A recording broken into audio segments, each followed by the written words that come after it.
আজকে 15 আগস্ট জাতীয় শোক দিবস পালন করতে যাচ্ছে বঙ্গবন্ধু পরিষদ ভিয়েনা অস্ট্রিয়া।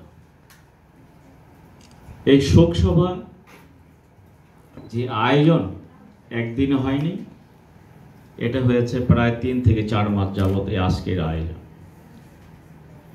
তাই বলতে চাই যে এই যে আজকে মঞ্চে যারা আছেন, এই মঞ্চকে এইভাবে সাজানোর জন্য অক্লান্ত পরিশ্রম করতে হয়েছে। সর্ব ইউরোপিয়ান আওয়ামী লীগের সভাপতি এম নজরুল সাহেব আজকের প্রধান অতিথি।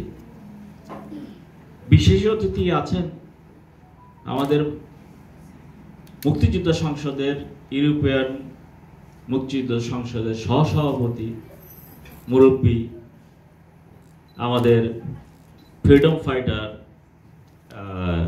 বাইজিদ মির ভাই। আজকে আরো উপস্থিত আছেন অস্ট্রিয়া আওয়ামী লীগকে যা প্রতিনিধিত্ব করছেন এবং অক্লান্ত পরিশ্রম করে যাচ্ছেন এই অস্ট্রিয়া আওয়ামী লীগকে সুন্দর করে সাজানোর জন্য বিভিন্নভাবে অক্লান্ত পরিশ্রম করে যাচ্ছেন সেই অস্ট্রিয়া আওয়ামী লীগের সভাপতি জনাব খন্দকার হাফিজুর রহমান নাসিম ভাই। আরও উপস্থিত আছেন এই অস্ট্রিয়ার আওয়ামী লীগের সাধারণ সম্পাদক, যার নাকি কোনো এক 15 আগস্টের অতীতে ওর দুর্ভাগ্য বা সৌভাগ্য এখন আমরা ফ্যামিলিতে আল্লাহ রহম করেছে বিদায় অলৌকিকভাবে এই আমরা অর্গানাইজ করতে গিয়ে পানেশিয়াতে ওনার ছেলে গাড়ির তলে চলে যায় নিচে। আল্লাহর মেহরবানিতে কি করে অলৌকিকভাবে ট্রাকের নিচে চলে গেল, গাড়ির নিচে আবার অলৌকিকভাবে নিচ দিয়ে বেরিয়ে আসলো। তাই আজকের ওনার পরিবারকে এই যে ধৈর্য ধরে এই আওয়ামী লীগকে সহযোগিতা করছেন ভাবিকে বিশেষ করে, সেই সাধারণ সম্পাদক সাইফুল কবিরকে জানাই আজকের এই উপস্থিতির জন্য ধন্যবাদ। আর আমরা আমার ফ্যামিলির সাথে অনেক ভালো সম্পর্ক। আমার ছেলে মেয়েদের সাথে বাসায় কোনো প্রোগ্রাম করলে আমি অনারেবল কাউন্সিলর হেয়ার গ্রামকে বলি এবং ওনার ওয়াইফও আসে। তাই আজকে এমন একটা স্টেজ তৈরি হয়েছে সত্যিকার অর্থে যে আজকে শোক সভা ভাবিরা যারা আছেন তারা কালো ড্রেস পরে আসছেন এবং এই বঙ্গবন্ধুর জাতীয় শোক দিবসে আপনারা উপস্থিত হয়েছেন, এই জন্য ধন্যবাদ। উপস্থিত আছেন আমরা অনেক আগে থেকেই যে ভালো সম্পর্ক, তাদের সাথে আজকে উপস্থিত আছেন আমাদের রতন সাহা দাদা। উনিও ব্যবসার কাজে বিজি থাকেন, কিন্তু আজকে কিন্তু ফ্যামিলি নিয়ে সময় দিয়েছেন। আর আমাদের সেক্রেটারি সাধারণ সম্পাদক বিকাশ ঘোষ, উনিও বিজি থাকেন অনেক। তাই আমাদের আমরা এই জায়গায় গত সপ্তাহে একবার এসেছিলাম, গত রবিবার এসেছি, আজকে সকাল 10:30টার মধ্যে উপস্থিত হয়েছি। জাতীয় শোক দিবস, বঙ্গবন্ধুর জাতীয় শোক দিবস পালন করতে গিয়ে আজকে যাদেরকে স্মরণ করতে হয়, একজন মানুষকে মারতে গিয়ে ওনার সবাইকে পরিবারকে হত্যা করা হয়েছিল। এই হত্যা পৃথিবীর কোথাও এরকম ঘটনা ঘটেনি। যারা মুক্তিযুদ্ধ করে স্বাধীনতা ছিনিয়ে এনেছেন তাদের আত্মার মাগফিরাত কামনা করছি। বঙ্গবন্ধু সহ তাদের পরিবারের আত্মার মাগফিরাত কামনা করছি। বিশেষ করে মাননীয় প্রধানমন্ত্রী শেখ হাসিনা, ওনার প্রতি আস্থা রেখে আজকে আমার বক্তব্য শুরু করছি।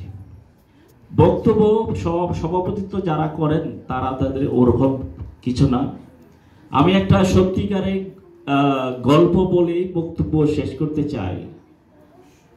75-এর 14ই আগস্ট, আমার এর আগের মাস পুরা জুলাই 15 আগস্ট 14 আগস্ট পর্যন্ত আমার মা হোলি ফ্যামিলির ভর্তি ছিলেন। আমার মা যে বলতেছিল যে আমি বাসায় গিয়ে মরতে চাই ইত্যাদি। 14 আগস্ট বিকেলে চুনকা ভাই, জমু ভাই, আলী আহমদ চুনকা, নারায়ণগঞ্জ জেলা কমিটির সভাপতি, নন্দিত নেতা, ওনার সাথে আমরা একসাথে, উনি ঢাকায় যাওয়ার সময় বলল যে আমি বঙ্গবন্ধুর সাথে একটু দেখা করে যেতে চাই। 32 নম্বরে গেলাম। 32 নম্বরে ঢোকার সময় মাত্র 14ই জুলাই বিকেলে মাত্র 3 জন পুলিশকে দেখতে পেলাম। সাথে সাথে আমি চটকা ভাইকে বললাম, দাদা এদের 3টা পুলিশ মাত্র, ওনার কোনো গার্ডের প্রয়োজন হয় না, এই 3টেই যথেষ্ট। ওনাকে বাসায় পাওয়া গেল না। 32 নম্বরে আমরা চলে গেলাম গণভবনে। 14ই আগস্ট, তখন সম্ভবত 7টা হবে হয়তো। গণভবনে তো উনি তো সবসময় পাঞ্জাবি আর লুঙ্গি পরতেন। বঙ্গবন্ধু ওদিক থেকে ভিতর থেকে বলতেছে, কিরে চুলকা তুই কেন এসেছিস? 10 মিনিট ওনার সাথে এই কথাবার্তা বলে আমরা 10 মিনিট পরে চলে আসলাম আমার মাকে হলি ফ্যামিলি হাসপাতালে আসলাম। রাত 9টায় সম্ভবত 9:30টায় আমরা বাসায় চলে আসলাম, নারায়ণগঞ্জের বাসায়। কে জানতো এই মহান নেতা, এই স্বাধীনতার সৃষ্টিকারী, বাংলাদেশের প্রাণপ্রিয় একজন নেতা এইভাবে মারা যাবেন। ভোরের জানতে পারলাম ভোর রাত্রে জাতির পিতাকে সপরিবারে হত্যা করা হয়েছে। তারপরে 17ই আগস্ট আমার মা মারা গেলেন। 75-এর 17ই আগস্ট রাত 11টা বা 10টা হবে। তখন পরের দিন জানাজা, পরের দিন আপনার এই জানাজার মহল্লায় জানাজা দেওয়ার পর এরকম যারা আপনারা উপস্থিত হয়েছেন, খুব কাছের লোকেরা, আপনাদের ইয়াং জেনারেশন ছেলেপিলেদের বলে দিতেছিলেন যে লাশ নিয়ে যেন কবরস্থানে না যাওয়া হয়। এই শব্দগুলো আমার কানে এখনো বাজে। দেখা গেল যে ইয়াং জেনারেশন কেউই কবরস্থানে গেল না।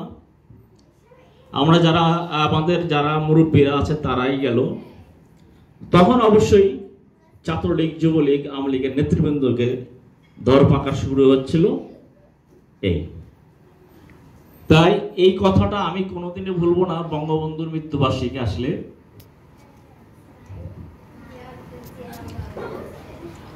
আমি ঠিক থাকতে পারি না।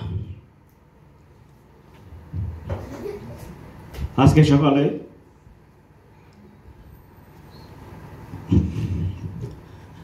ফজর নামাজ পড়েছি বঙ্গবন্ধুর জন্য। ওনাকে আত্মা থেকে ভালোবাসি। আমার সাথে 2বার দেখা হয়েছে মহান নেতার সাথে। এই সংগঠনকে, আওয়ামী লীগকে দেশ থেকে শুরু করে অস্ট্রিয়া পর্যন্ত চেষ্টা করি যে বঙ্গবন্ধুর একজন সৈনিক হিসাবে দেশের হয়ে কাজ করার জন্য, শেখ হাসিনা হাতকে শক্তিশালী করার জন্য। আজকে এই আমাদের এই অনুষ্ঠান, এই জায়গায় হয়তো অল্প মানুষ দেখছেন। এই অনুষ্ঠান সারা পৃথিবী, বাংলাদেশ, মাননীয় মন্ত্রী মহোদয়গণ, সচিবগণ, প্রাইম মিনিস্টার অফিস এবং পররাষ্ট্র মন্ত্রণালয় এবং ইউরোপে বা আমেরিকাতে, বাংলাদেশের যে পৃথিবীতে যত এমবেসি আছে, এই আমাদের লিফলেট চলে গেছে এবং ব্যানার সহ। এবং এই লিফলেট পেয়ে বিভিন্ন রাষ্ট্রদূত মহোদয়রা রিপ্লে করেছে।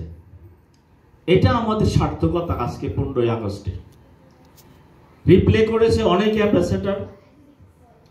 আজকে এই শোক সভা দাঁড়িয়ে আমার বক্তব্য যদি বড় হয়ে যায় ক্ষমা সুন্দর দৃষ্টিতে দেখবেন।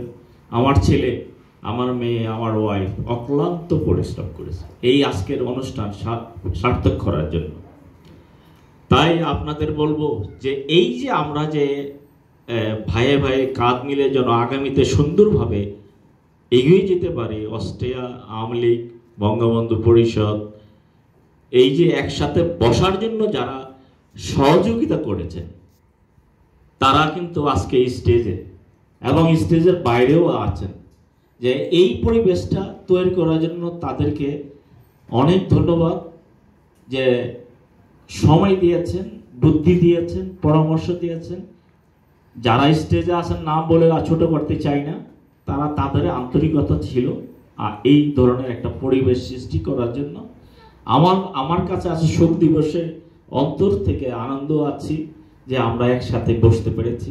আমরা যেন এইটাকে ধরে রাখতে পারি, এটাকে যেন লালন করতে পারি, আগামী দিনগুলো যেন আমরা চলার পথে একসাথে হয়ে কাজ করতে পারি, বঙ্গবন্ধু এবং শেখ হাসিনার হাতকে যেন শক্তিশালী করতে পারি। আমি বা আমরা কিছু কাজ করেছি, যেমন এর আগে অনেক আগে আমি বঙ্গবন্ধুর একটা ছবি প্রদর্শনী করেছিলাম পান এশিয়াতে। তা আমার ইচ্ছা আছে এবং এটার কাজ করতেছি আবার একটা বড় করে করার জন্য। আজকে এই লিফলেট দেখে নানক ভাই আমাকে সুন্দর মন্তব্য করেছেন, আমাদের প্রেসিডিয়ামের সদস্য নানক ভাই। এই লিফলেট দেখে আসাদুজ্জামান নূর ভাই আবার আমাকে হোয়াটসঅ্যাপে রিং করেছেন। আজকে বাণী দিয়েছেন পররাষ্ট্রমন্ত্রী, ওনাকেও ধন্যবাদ জানাই। আমার আওয়ামী লীগের নেতা, আমার মুরব্বী, রাজনৈতিক গুরু আমর হোসেন আমু ভাই উপদেষ্টা আজকে বক্তব্য রেখেছেন। এইটা একটা ডেকোরেশন, একটা অনুষ্ঠানকে সুন্দর করতে হলে চারিদিকে প্রচারণা করতে হয়। আমি 650-র মতো ইমেল করেছি আমরা, আর কমিউনিটিকে গতকালকে রাত্রে করেছি। তাই আজকের এই আমাদের কিন্তু একটা পদক্ষেপ বা প্ল্যান আছে, এইভাবে নীরবভাবে আমরা কাজ করে যাচ্ছি। আর নজরুল ভাই বলেছেন যে একসাথে কাজ করবে এবং বিভিন্ন ভাবে এই বঙ্গবন্ধুকে তুলে ধরতে। হ্যাঁ, ধন্যবাদ এটা আমাকে মনে করে দেওয়ার জন্য। আমি মিস্টার গ্রাফের সাথে করোনার কিছুদিন আগে কি বলে এটা, ওই হলটার নাম যেন কি মালিয়া ওর ভাষার সাথে লিজিং মানে চ্যানেল মানে লাস্ট স্টবি সম্ভবত লিজিং এ হলে আমরা বঙ্গবন্ধুর একটা ছবি প্রদর্শনী করতে চাচ্ছিলাম।